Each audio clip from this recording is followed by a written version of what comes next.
chicos, hola, ¿qué están haciendo? ¿Qué buscan? ¡Estamos buscando huevos de Pascua! Sí, ya sabes, los que deja el conejo. Ay, chicos, los conejos no ponen huevos. ¿Ah, no? No, pero no importa. Como sea, el conejo de Pascua es diferente. El conejo de Pascua sí deja huevos para los niños. No, chicos, además, la Pascua no tiene nada que ver con conejos. ¿Ah, no? ¡Ah, ya sé! Tiene que ver con vacaciones. A mí me encantan estas fechas porque nos dan 2 semanas libres en la escuela. Ya sé, Wendy, pero tampoco tiene que ver con vacaciones. De hecho, ¿saben? Más bien tiene que ver con corderitos. ¿Corderitos? ¡Eso no tiene sentido! ¡Los corderitos tampoco ponen huevos!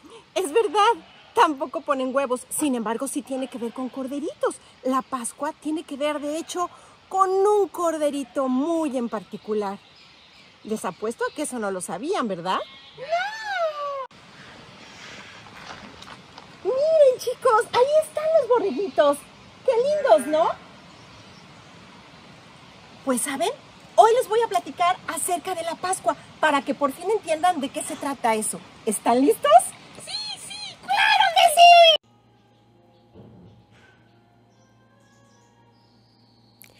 Hace más de 3000 años, cuando el pueblo de Israel se encontraba viviendo en Egipto, los egipcios los convirtieron en sus esclavos. Los trataban muy mal. El pueblo sufría mucho. ¿Te imaginas? Los golpeaban, los maltrataban, los hacían trabajar horas extras. Era tremendo. Así que finalmente el pueblo israelita buscó a Dios y le suplicó por su liberación. Como respuesta, Dios escogió a Moisés, un hombre muy tímido y torpe para hablar, pero que deseaba más que ninguna otra cosa obedecer a Dios. Así, Dios llamó a Moisés a través de una zarza que ardía y le dijo que hablara con Faraón, el rey de Egipto, y que pidiera la liberación de su pueblo. Y eso fue justo lo que Moisés hizo. ¿Y sabes qué respondió Faraón? No los dejaré ir, de ninguna manera. Faraón era un hombre muy duro y, por supuesto, no le creyó a Moisés. Entonces, Dios decidió traer un juicio, un castigo sobre Egipto para cambiar de parecer a Faraón. Así que vinieron plagas. La primera de estas plagas consistió en que el agua del río Nilo de Egipto se convirtió en sangre. ¿Te imaginas? El agua convertida en sangre debe haber sido horrible. ¿Y crees que esto hizo cambiar de parecer a Faraón? No, nada de eso. El corazón de Faraón se endureció. Así que Dios trajo la segunda plaga. Esta era una plaga de ranas. Imagínate, todo Egipto cubierto de ranas. Ranas por aquí, por acá, saltando en las mesas, en las camas. Debe haber sido desesperante. Sin duda no podían ni comer ni dormir a gusto. Pero tampoco esto hizo cambiar de opinión a Faraón. Así que vino la tercer plaga. Esta plaga era de piojos. ¡Ay, qué horror! ¿Alguna vez has visto un piojo? ¡Ay, traen mucha comezón! Y había piojos en todos lados. Era imposible vivir así. Así que tal vez esto haría cambiar de parecer a Faraón, ¿no crees? Pero no fue así. Faraón estaba tan duro, era tan berrinchudo, que no daba su brazo a torcer. Vino entonces la cuarta plaga. Esta plaga era una plaga de moscas, zumbando por todos lados. Ya sabes, bzzz, por todos lados este zumbido molesto. ¡Ay! Tampoco esto hizo que Faraón cambiara de parecer. Así que vino otra plaga más. En esta plaga murió todo el ganado de Egipto. Imagínate, todas las vacas muertas por aquí y por allá. Vino también la sexta plaga. Esta fue muy molesta para toda la gente, porque consistió en que le salió mucho sarpullido con úlceras en el cuerpo. ¡Qué comezón y qué ardor tenían todos! Estaban desesperados, pero aún esto no permitió que Faraón cambiara su corazón. Faraón no quería dejar libre al pueblo de Israel. Estaba tan endurecido y era tan necio que lo único que provocara era que hubiera más plagas. Pobres de los egipcios, ¿te imaginas? Vino entonces una séptima plaga. Esta plaga consistió en enormes granizos pesados que cayeron junto con fuego del cielo. Esto debe haber sido muy extraño y muy destructivo. Pero, ¿sabes? Dios protegió a toda la tierra que pertenecía a los israelitas. Allí nada de esto pasó, porque Dios protegía a su pueblo. Luego de esta séptima plaga, vino aún otra. Esta eran esos insectos que conocemos como langostas, parecidos a los chapulines. Y, ¿sabes? Devastaron la tierra de Israel porque se comieron todas sus cosechas. Todos estaban desesperados, aún Faraón. Tanto así que Faraón le dijo a Moisés: está bien, que Dios quite ya esta plaga y entonces yo los dejaré ir. Pero ¿sabes una cosa? Faraón no era un hombre de palabra, así que no cumplió su palabra. Y finalmente vino una novena plaga. Sí, esta plaga era muy, muy oscura. Consistió en tinieblas. Todo el pueblo de Egipto estaba en total oscuridad. No se veía nada. En cambio, en las casas de los israelitas había luz. ¡Qué increíble!, ¿no crees? Pero con todo esto, tampoco Faraón decidió cambiar de opinión. Así que vino la última plaga. Pero antes de que Dios trajera esta plaga, Dios habló de una manera muy especial a Moisés. Le dijo que se preparara. Sí, vamos a ver este versículo que nos habla acerca de cómo fue que Moisés celebró la Pascua, la primer Pascua. Dice la Biblia en Hebreos 11:28. Por la fe celebró la Pascua y la aspersión de la sangre para que el que destruía a los primogénitos no los tocase a ellos. Extrañas palabras, ¿no crees? Bueno, te explicaré para que puedas comprender. Lo que Dios le pidió a Moisés es que le diera indicación a todo el pueblo de que debían meter a su casa a un pequeño corderito, un corderito de 1 año, perfecto, muy lindo, y estaría con ellos conviviendo durante 4 días. Ya sabrás, esos 4 días deben haber sido muy emocionantes para todos los niños, porque ¿a quién no le gusta tener a un pequeño corderito en casa? Pero a los 4 días tendrían que matar al corderito y con su sangre tendrían que ponerla en los dinteles de las puertas, como si se tratara de una pintura.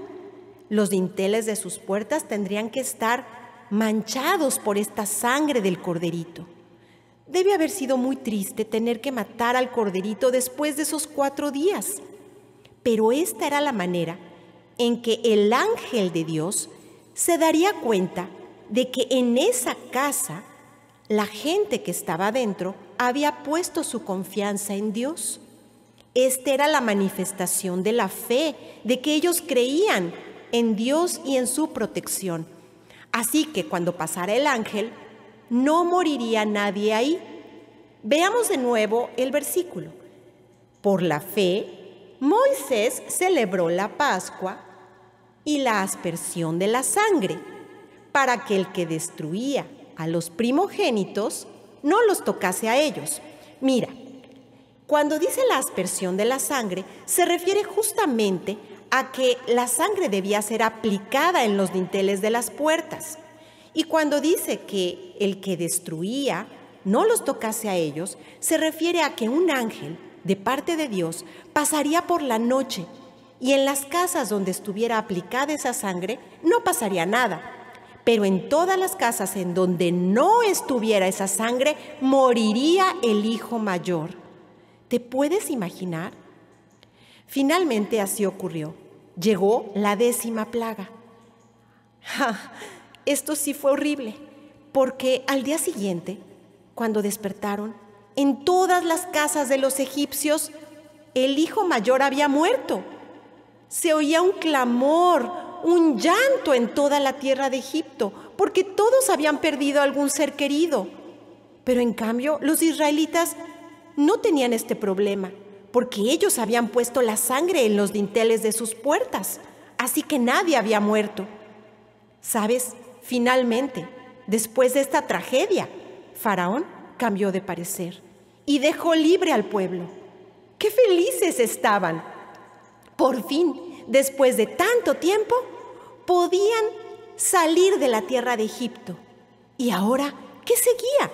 Bueno, empezaría su peregrinar hacia la tierra prometida, una tierra que Dios les había prometido, una tierra donde les daría todo lo que ellos necesitaban para ser un pueblo feliz. ¡Qué emocionante debe haber sido, después de haber estado esclavizado, salir con la promesa de llegar a un lugar maravilloso! ¿No crees? Estaban felices. ¡Ay, no! ¡Pobrecito corderito! ¡Yo no quiero que se muera! Ay, tienes razón, Fulgencio. Es muy triste pensar que un animalito como estos, mira, tan tierno, tan esponjadito, tan inocente, tenga que morir. Yo tampoco estoy de acuerdo. Sin embargo, este inocente simbolizaba a otro inocente que tendría que morir en nuestro lugar para pagar nuestros pecados, para que así como entonces el hijo primogénito no muriera, tampoco nosotros muramos eternamente en el infierno. Recuerda que el hijo primogénito era el que moriría si el corderito no era sacrificado. ¿Y los primos de quién dices? No son primos de nadie, Wendy. Se dice primogénito al hijo mayor de cada familia. Por ejemplo, Fulgencio, tú eres el mayor de tus hermanos, así que tú eres el hijo primogénito en tu familia. Tú serías el que tendría que morir y eso no te gustaría, ¿verdad? Bueno, pues así es como se trata esto y quiero que sepan que Jesús es ese cordero especial. Jesús es el cordero que tenía que venir a liberarnos del pecado, porque todos nosotros también somos esclavos y necesitamos ser liberados, ¿saben? No, pues yo no soy esclavo de nadie. ¡Yo tampoco soy esclavo de nadie! Creo que no han entendido, chicos, por eso mejor continuemos y pongamos mucha atención a lo que a continuación escucharemos. Sí, tal vez tú pienses, yo no soy un esclavo, pero también tú eres un esclavo, como los israelitas. Claro, quizá de diferentes cosas. Tal vez no haya alguien que te esté obligando a trabajar y te esté golpeando y lastimando como ellos, pero hay otras cosas que te esclavizan, como la flojera, por ejemplo. Tal vez seas de esas personas que no quieren hacer nada y están ahí tumbados en el sofá. O quizá te esclavicen los juegos, esos videojuegos que no puedes dejar y que impiden que cumplas con tus responsabilidades. O tal vez eres de aquellos que no pueden dejar de comer. O tu temperamento te controla y eres un gruñón. Todas esas cosas nos esclavizan. Tal vez te preguntes, ¿y cómo se llama ese tirano que nos tiene a su merced? Porque sabemos que en Egipto el tirano era Egipto, el faraón. Pero en nuestro caso, ¿quién es ese tirano? El pecado. El pecado nos esclaviza, ¿sabes? Sí, el pecado nos tiene atados y nos impide llegar a la tierra prometida. ¿Cuál tierra prometida, dirás? Bueno, resulta ser que Dios tiene para nosotros una maravillosa tierra prometida que se llama cielo. Cuando tú mueras, solamente hay 2 lugares a los que puedes ir. Si sigues siendo esclavo del pecado, tendrás que ir al infierno. Pero si en cambio eres liberado del pecado, podrás ir a la tierra prometida que Dios ha preparado para ti, que es el cielo. En ese lugar no hay llanto ni dolor, todo es hermoso y podemos estar ahí por toda la eternidad. Todos quisiéramos estar en un lugar como el cielo, pero el pecado no nos deja entrar allí. ¿Cómo liberarnos del pecado? Esa es la pregunta. Bueno, así como Israel fue liberado de la esclavitud de Egipto, también nosotros necesitamos liberación a través de un cordero. Pero este cordero es un cordero diferente. La Biblia le llama, el Cordero de Dios. Sí, porque este corderito es un cordero que Dios mismo entregó. ¿Sabes quién es ese cordero? Ese cordero es Jesús. Nosotros celebramos la Navidad recordando el nacimiento de Jesús. Él es el Cordero de Dios que vino a este mundo para liberarnos del pecado. Cuando Jesús fue mayor, Él juntó a sus discípulos, 12 de ellos a quienes llamó apóstoles, y celebró con ellos en una noche muy especial justamente el recordatorio de la Pascua, de aquella ocasión en que Moisés por primera vez sacrificó al corderito para impedir que los hijos mayores del pueblo de Israel murieran. Ahora Jesús estaba celebrando esa fiesta, recordando esos momentos, pero Él mismo sabía que ahora Él mismo sería ese cordero que se entregaría por nosotros y que derramaría su sangre. Esa noche, tal como un corderito indefenso, Jesús fue apresado. ¿Sabes? Él no se resistió, no huyó, no opuso resistencia. Al contrario, tal como un corderito indefenso, se dejó llevar, porque Él estaba determinado a morir en tu lugar. Él fue crucificado. En esa cruz, Él derramó toda su sangre. ¿Sabes? En esa cruz, esa sangre es lo mismo que la sangre del corderito. ¿Recuerdas el corderito de la Pascua? Esa sangre tenía que ponerse en los dinteles de las puertas. La sangre de Jesús no necesita ser puesta en tu puerta, pero sí en la puerta de tu corazón. Cuando tú crees en Jesús, cuando tú lo recibes dentro de tu corazón, lo que estás haciendo es aplicando su sangre en los dinteles de tu corazón, de manera que tú ya no tengas que ir al infierno, que tú no mueras, que tú no tengas que sufrir el castigo. Él es tu sustituto. Él tomó tu lugar. Pero a diferencia del corderito que moría, Jesús no se quedó muerto para siempre. Él resucitó de los muertos. Él está vivo. ¿Y sabes por qué? Porque es la única manera en que puede vivir dentro de ti, en tu corazón. Después, Él se le apareció a sus discípulos, le mostró a los demás las heridas que había en sus manos, y ellos pudieron ver las marcas de esos clavos que estuvieron allí. Ese era el testimonio de que Él era el Cordero de Dios, que había venido a salvarnos, a liberarnos del pecado. Eso significa que el castigo que tú merecías, Él ya lo pagó, pero también significa que Él puede transformar tu corazón de manera que ya no necesites vivir esclavo del pecado. Él puede transformar tu corazón para que tú puedas ser diferente y así seas tan feliz como lo eran aquellos que fueron liberados de Egipto. ¡Qué maravilloso ir caminando felices hacia la tierra prometida! Veamos nuevamente lo que dice el versículo que hemos aprendido. Por la fe, Moisés celebró la Pascua y la aspersión de la sangre para que el que destruía a los primogénitos no los tocase a ellos. Tratemos de aplicarlo ahora a lo que hemos aprendido. Por la fe, tú y yo podemos celebrar la Pascua y la aspersión de la sangre confiando en Cristo que pagó nuestros pecados, para que el que destruye para siempre nuestras vidas en el infierno no nos destruya a nosotros, sino que al contrario seamos libres para ir al cielo. Ahora quiero decirte que Jesús se tuvo que despedir de sus discípulos. ¿Sabes? Les dijo adiós.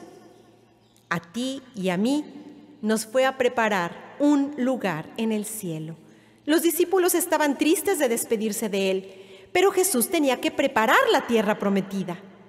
Ese lugar que nos está esperando a nosotros, el cielo. El cielo te espera a ti y me espera a mí, gracias al Cordero de Dios que quita el pecado del mundo. ¿No te parece increíble? Ahora comprendo por qué dicen que Jesús es el Cordero de Dios que quita el pecado del mundo. Ahora me doy cuenta de por qué llamaban Cordero a Jesús. Así es, Fulgencio. Es algo extraño de entender. Sí, porque Dios Todopoderoso se hizo un corderito indefenso como este. Así es difícil de entender que un Dios todopoderoso de pronto se haya hecho tan vulnerable como este corderito solo por amor a nosotros, para venir a salvarnos. ¡Qué increíble! Espero que ninguna de ustedes menosprecie este gran sacrificio que hizo Jesús para poder liberarnos del pecado y llevarnos a la tierra prometida. Esa tierra prometida que no es como la de Israel, sino esa tierra prometida perfecta en el cielo. ¡Qué increíble! Cuando tú recibes a Jesús, la sangre de Jesús, esa que se pone en los dinteles de las puertas, no se pone ahí, se pone en los dinteles de las puertas, pero de tu corazón. Y de esa manera tú puedes ir al cielo cuando mueras, a esa tierra prometida que te está esperando, porque ahora eres libre de pecado. ¿Te gustaría pedirle a Jesús que entrara a tu corazón?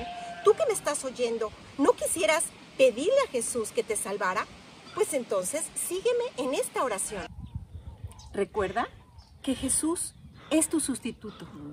Él es el Cordero que derramó su sangre para que tu corazón pueda estar limpio y un día puedas ir a su presencia en el cielo. Vamos entonces a orar para pedirle que entre a vivir a tu corazón. Oremos. Te doy gracias, Dios, porque hoy pude comprender lo que es la Pascua, que significa que tú fuiste a la cruz para derramar tu sangre como un cordero inocente, para que esa sangre sea aplicada a mi corazón y yo no tenga que ir a pagar mis pecados en el infierno. Perdóname por todas las cosas malas que he hecho. Te pido que entres en mi corazón y que me salves. Gracias por haber pagado mis pecados. Y te pido que desde ahora tú seas mi Señor, mi Salvador y también mi Maestro. Te pido todo esto en el nombre de Jesús, el Cordero de Dios. Amén. Pues qué bueno que estuvieron con nosotros esta mañana. Espero lo hayan disfrutado mucho. Yo lo disfruté. Y hasta la próxima, chicos.